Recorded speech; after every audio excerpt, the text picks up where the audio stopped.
Oh, this should be interesting. New evidence released in Austin Metcalf issue. And let's see, his father reveals whether Carmelo Anthony's family has ever apologized. I'm going to assume that's a no. So let's check this out. I know if my son had done something that terrible, I would have apologized. At least. I know that. I ought to tell you the truth. Good parents can raise children that can go in different directions. I've seen it. You know what I'm saying? And, some grow up to be, successful, good people. Some turn to a life of crime or just ain't shit. You know what I mean? That happens too. It's like they're not bad. They're not really good. They're just there. They don't make anything a thing of themselves. You know what I'm saying? Usually we've seen people like that before, So but I know that if I were a father, which I'm not yet, and I had a child that did something like that, even though I would know the truth of the matter in a lot of situations, like I know that I'm trying to raise my child the best that I can. I think a part of you, no matter what, would still feel failed as a parent if your child turns out that way. You know what I'm saying? I watch plenty of body cam. I watch plenty of these, series on TV where, it's a family of six. You know what I mean? Mother, father, 4 children. All 3 children are great. And then one of them is a serial killer. You know what I'm saying? It's like, what? You know what I'm saying? Like, anyway, let's get going with this. Austin Metcalf's dad, Jeff Metcalf, joins me now here in Dallas. Jeff, thanks for being with us here today. Thank you, Will. Thanks for having me. I think I'd love to just start this conversation with some of what I just shared with the audience. This is not new to you. I'm sure you've seen the video and heard the 911 call. I did notice you took your earpiece out. You didn't want to hear that audio again of the 911 call. Correct. Just too hard to hear it again and to see this video. And there's another body cam footage that hasn't been released. And really? It has some pretty graphic details, and I can hear my son screaming, and it's something I don't really want to care to listen to again. Totally understandable. What, with this video's release, Jeff, do you hope the public can see about this moment? Well, I mean, obviously, the trial not being publicly viewed live, there's so many minors involved.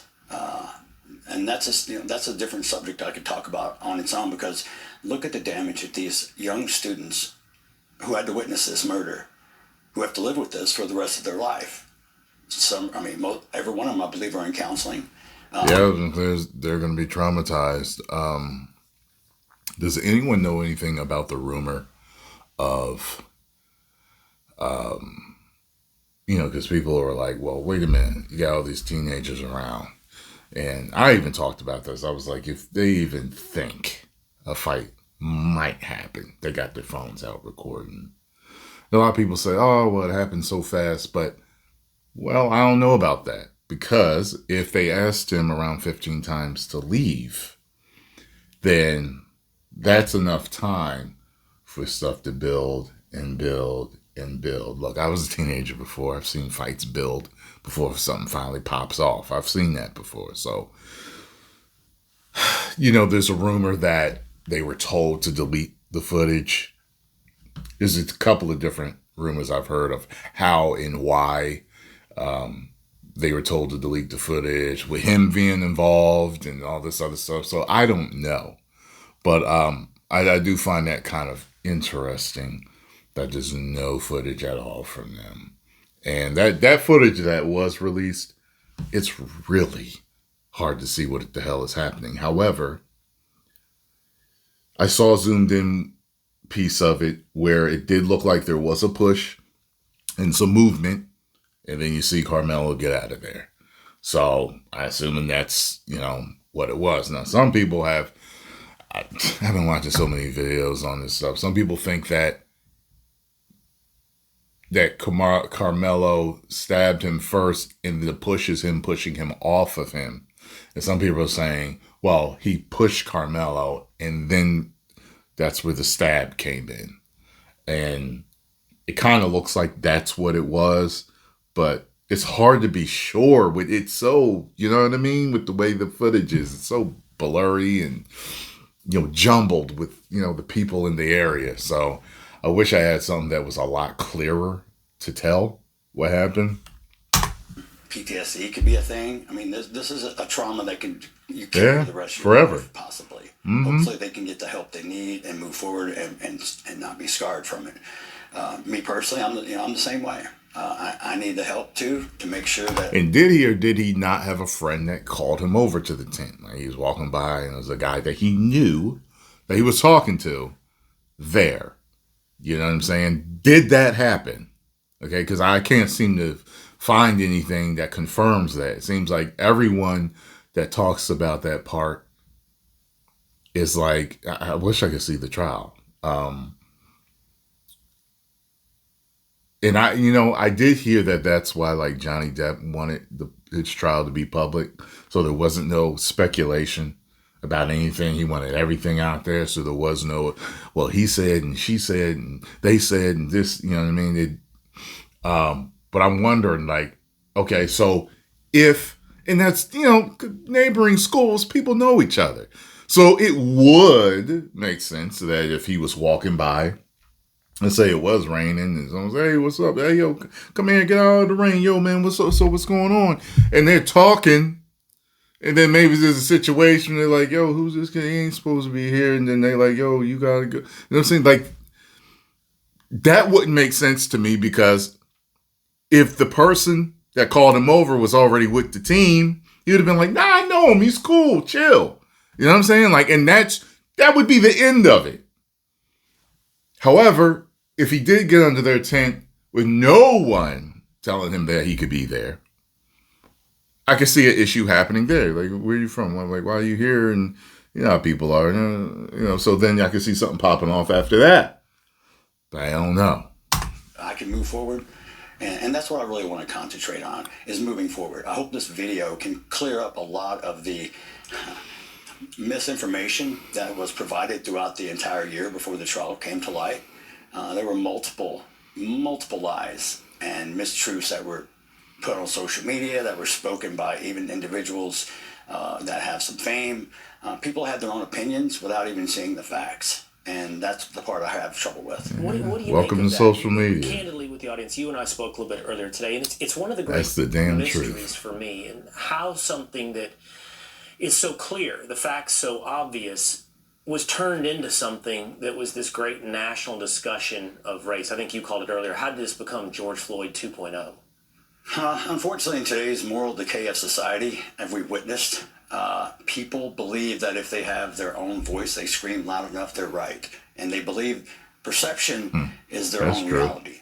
It may not be truth, but in their mind, it is their own reality. Very true. For a person to not able to objectively look at something, use common logic, common sense, to come to a determination just based on merely the facts, not the color of one's skin, that tells me a whole lot about your character if you choose that direction. And you told me you feel like you know the moment this became more than simply a horrible tragedy and a crime story in North Texas, where it became this larger thing, and it was that press conference. Yes, sir. I do believe that was probably one of the turning points. I was there to show up to pray. I was hoping we could show the world this wasn't a racial divide thing, that we could kind of close the gap instead of widening it. But at that point, they'd obviously retained the services of Dominic Alexander, a convicted baby-shaking felon advocate who decided to throw me out of the press conference, have me removed by police, and then proceeded to gaslight me and tell me how. Let me tell you this. If everything did happen like he says, with them kicking him out of the press conference, they wouldn't allow him to pray with him. I keep hearing that they haven't apologized. He hasn't answered that yet. If all that's true, I mean, to me, that is low. That is low. If it happens the way he said it did. You get what I'm saying? Because I could put it this way, with the tensions as high as they are, if a family does refuse to pray with the other family, at least give a reason. At least give something. You know what I mean? As to why you refuse to pray with them. You have different faiths. Like what's why? You know what I'm saying? Because what you would think is that in this situation is that Jeff Metcalf and his family wouldn't want to pray with them because of what their son did. Do you know how much it takes to want to pray with the family of your son's killer? Ooh. How many of you would be so apt to do that? I know a lot of you wouldn't. I can't say that I would. I don't know how I would deal with a situation like that. You know how much anger I would have and resentment? I know, let me tell you. I'm an introvert in a lot of ways.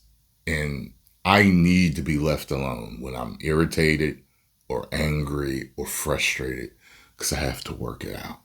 If I'm stressed, I have to work it out. Leave me alone. You know what I'm saying?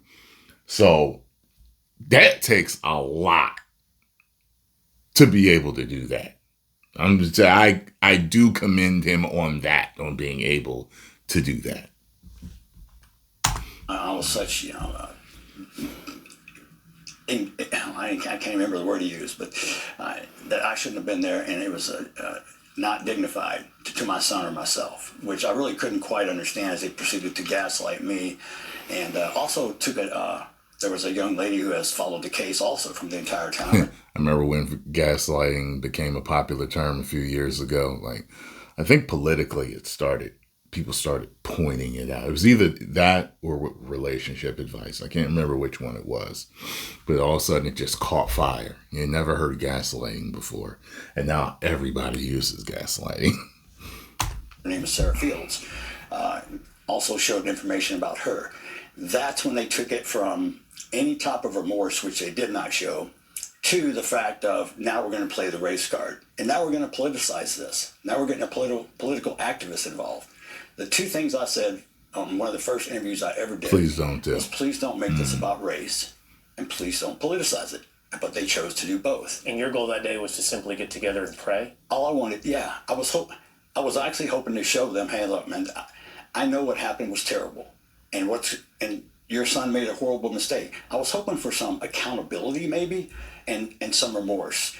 Neither one was shown. Have you ever spoken to the Anthonys? No. Wow. No apology, no remorse. Nothing. Nothing. You were telling me you were inside the courtroom, quite obviously. After the verdict, the Anthonys left. They weren't there for Karmelo's sentencing. That is correct. They weren't there. Have they ever answered as to why they weren't there? I've only seen a couple of clips of the parents. But I haven't seen anything as to why they weren't there. Now, of course, people will speak for them. Like, I've seen other channels and people talk, yeah, they wasn't there because they were so ashamed of their son that they couldn't be there for I don't know why they weren't there, but I need to know that reasoning. You would think at the sentencing is at the time that their son that they love would need them the most, and they're not there. Like, that's, like, why? So a lot of people believe it's because he was such an issue for them to deal with because they've had other problems with them that, like, after they were just, like, done. So I don't know, though, but I would like to know why they weren't there from their mouths. For the sentencing, and they were not there for victim impact statements. They left that poor child up there by himself. As soon as the verdict was read, he was guilty. His family and some other advocates left the courtroom and turned in their badges. Jeff, I was talking to you earlier. I asked about Austin's twin brother, Hunter. And I asked you, what has life been like for Hunter in school? Frisco Memorial has other black students. What's the relationships been like at school? What has life been like for Hunter?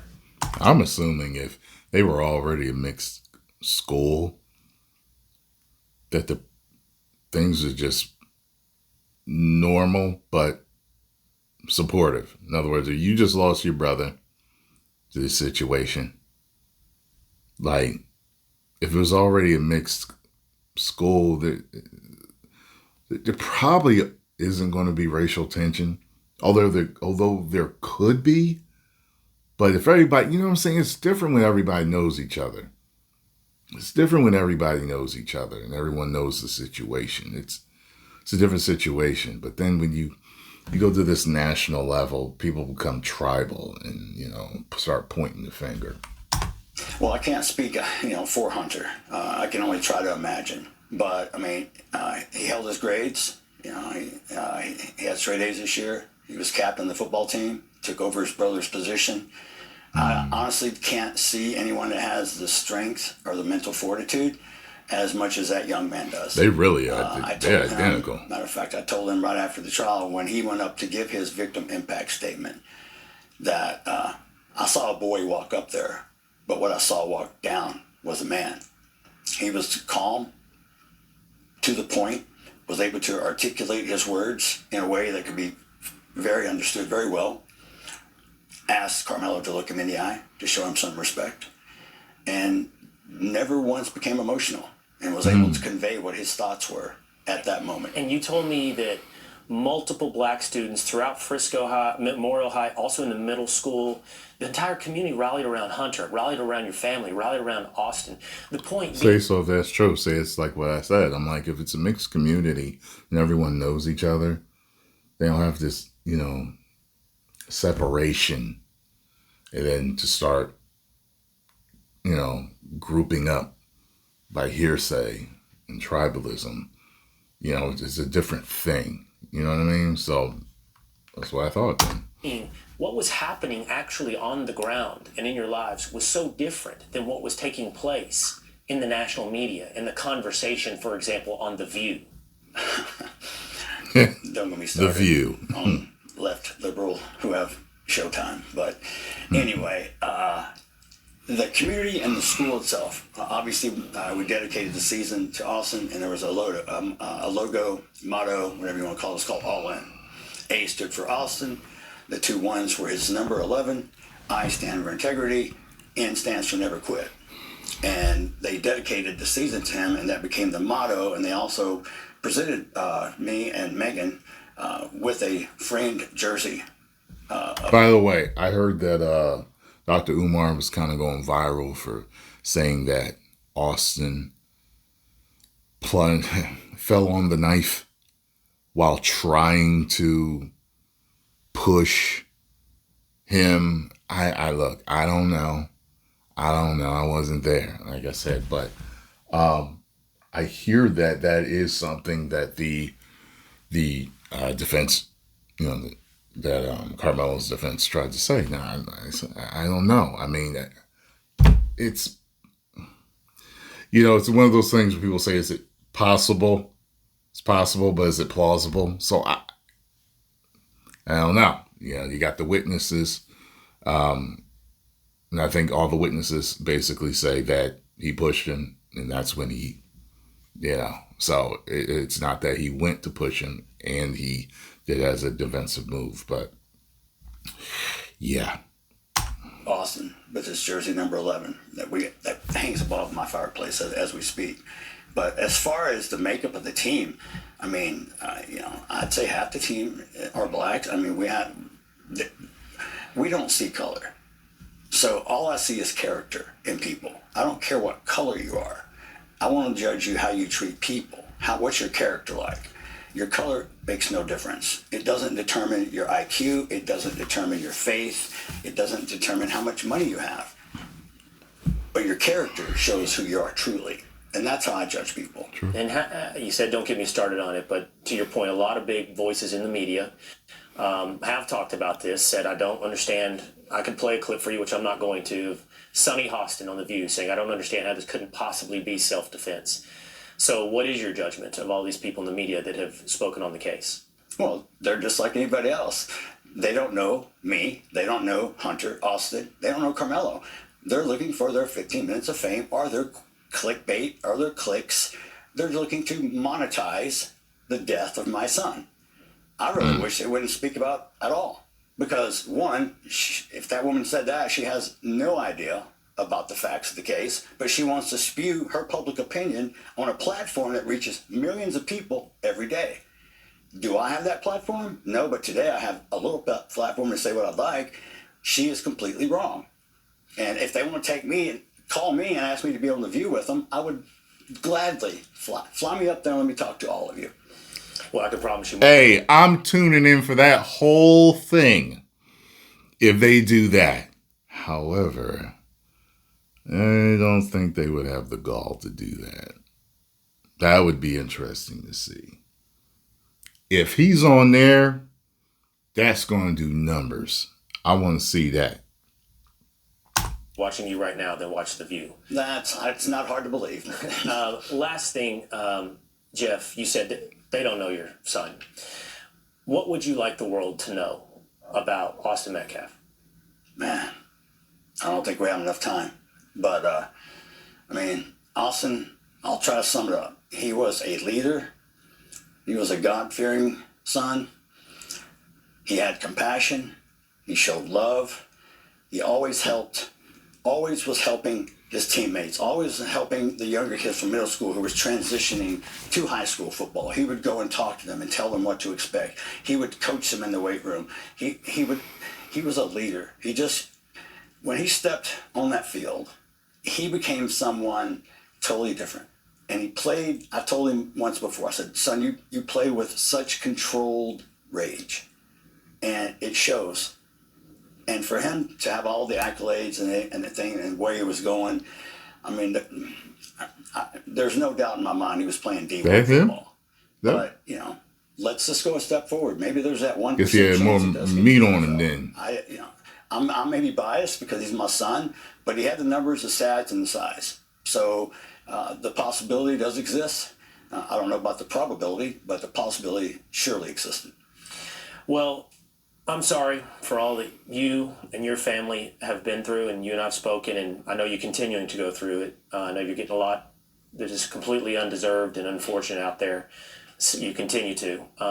But I appreciate you sharing with us, and with the world about Austin. Well, that's one thing, all in, and this is one of the things that people understand that we did all the time was this. And this is sign language for I love you. If you ever see my boys or whatever. That was kind of like, their thing to tell me. Hey, interesting. Man, I'm thinking about you. I love you. And conspiracy theorists. Understand, it all starts with you. Interesting, right? It all starts at home. So as a parent, do your best. Are your kids? Doesn't mean they're going to turn out right or wrong. It doesn't guarantee that they will live or die. But I do believe if you instill your moral values and a moral compass, I think our society is going the wrong direction right now. And us as parents are the only ones that are able to change this because our kids are the future. And what does our future look like with what we're teaching them right now that is acceptable? Jeff Metcalf, thank you so much. Thank you, sir. All right. Interesting. Well, I know if he goes on The View, they are going to bring up that one thing that he said. So he's going to have to defend himself properly on that because he definitely went too far with that. He shouldn't have said that. And I get the man was full of rage and anger and pent up aggression. I get that. I don't know if he ever, addressed that, but that was all over the place the next day. I remember that. That was all over the place the next day. So, that would be an interesting show to watch. I'm definitely, I never watched The View. However, he goes on there, I'm going to watch. I liked when Vance was on the other night, too. Liked when Arnold was on.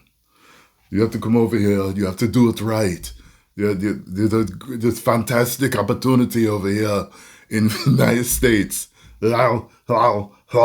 And then son was all holding his hand, and it's like he was just letting people know, look, if you're going to immigrate over here, you're going to have to do it the right way. Do it the legal way, all right? None of this ish going on with Biden busting you in, okay? That was funny. Post comments down below. Let me know what y'all think. If you enjoyed my thoughts, make sure you hit the like button, subscribe, and share, and I'll see you in the next video. 10 million subscribers.